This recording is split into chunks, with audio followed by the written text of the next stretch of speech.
가슴 뛰는 독서. 와타나베 쇼이치의 지적 생활의 발견. 이 책을 오래전 사두고 이제야 읽었다. 이렇게 좋은 책인 줄 알았으면 진작 읽었을 텐데 고리타분한 잔소리로만 생각하고 미뤄두었다가 도서관에서 빌린 책들에 시큰둥하여 책장을 둘러보던 중 발견했다. 이 책을 읽으니 그동안 미니멀 라이프 실천한다고 버린 수많은 책들이 떠오르면서 지적 생활을 위해서는 장서를 갖추는 것이 중요한 일이라는 걸 다시 한번 깨달았다. 물론 필요 없는 책들을 쌓아두고 자리만 차지하게 하는 건 의미 없다.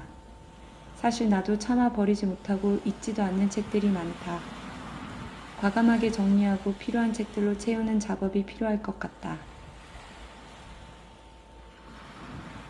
이 책을 통해 책을 많이 읽는 것도 중요하지만 같은 책을 여러 번 반복해서 읽는 것이 어쩌면 더 필요하다는 걸 깨달았다. 어린 시절 주변에 책이 많지 않았기 때문에 반복해서 읽은 결과 지금의 그가 되어 있는지도 모른다. 나도 여러 번 읽게 되는 책이 있다. 주로 글쓰기에 대한 책이나 소설이다. 내가 쓰고 싶은 책이기 때문인 것 같다. 신기한 건 남들이 좋다고 하는 책들보다 나에게만 영감을 주는 책이 있다는 것이다. 지적 생활을 부르짖는 저자는 영문학을 전공하고 서양 문화학 석사를 얻은 후 독일과 영국에서 박사학위를 취득하고 조치 대학에서 영문학 교수로 재직했다. 영어와 밀접한 관계를 가졌음에도 그의 초창기 영어책 읽기는 쉽지 않았음을 고백한다. 주변에서 권해주는 책들이 사실은 자신에게 맞지 않고 추리소설은 접하기는 쉬우나 큰 도움이 되지 않음을 깨달은 그는 자기만의 선택 기준을 만들어 가슴 뛰는 책들을 읽었다. 누구에게나 적용 가능한 방법이 아닐까? 남이 권한다고 무조건 읽기보다 나만의 책을 발견하고 반복해서 읽는 것만큼 중요한 건 없겠다. 그런 의미에서 책을 추천하는 일이 참 조심스럽게 느껴진다. 저자는 책이 곧 그 사람을 말해준다고 하였다.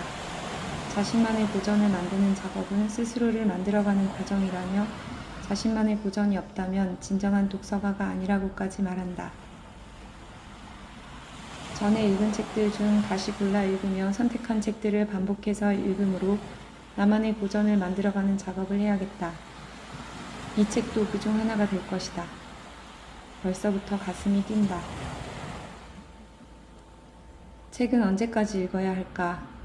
정년 이후 발전하지 않는 사람은 공통적으로 책 읽기를 내려놓음으로 또는 더 이상 배움을 포기함으로 지적 생활을 중단하는 사람이 아닐까 한다. 저자에 따르면 죽을 때까지 독서와 배움을 놓지 말아야 한다는 말이다.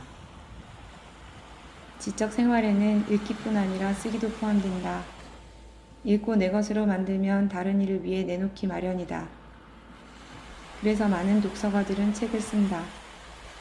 책을 단숨에 쓰던 소세키는 나이가 들면서 정해진 분량만 쓰고 나머지 시간은 시를 쓰거나 한가로운 시간을 보냈다고 한다. 위대한 소설가들은 매일 일정한 시간에 일정량을 썼다는 공통점을 지닌다.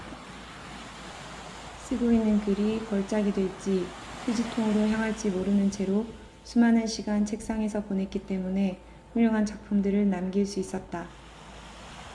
우리에게도 적용된다. 읽고 쓰는 것을 일로 생각하기보다 숨 쉬듯 습관으로 만들면 글쓰기가 훨씬 편해질 것이다. 책을 읽다가 외부의 자극 없이 집중하는 일이 때로 필요하다는 걸 알게 되었다. 내가 고성을 즐겨 찾는 이유이다. 집안일이나 가족 식사 고민 없이 하루 종일 책 읽고 글 쓰고 산책하는 나만의 시간 동안 많은 걸 하고 돌아간다. 가족에게는 조금 미안하기도 하지만 그런 과정을 통해 더 나은 내가 되어 사랑을 전할 수 있다고 믿는다. 외부 자극에 민감하고 무언가에 몰입하기까지 시간이나 장소의 제약을 많이 받는 나에게는 아주 중요한 일이다.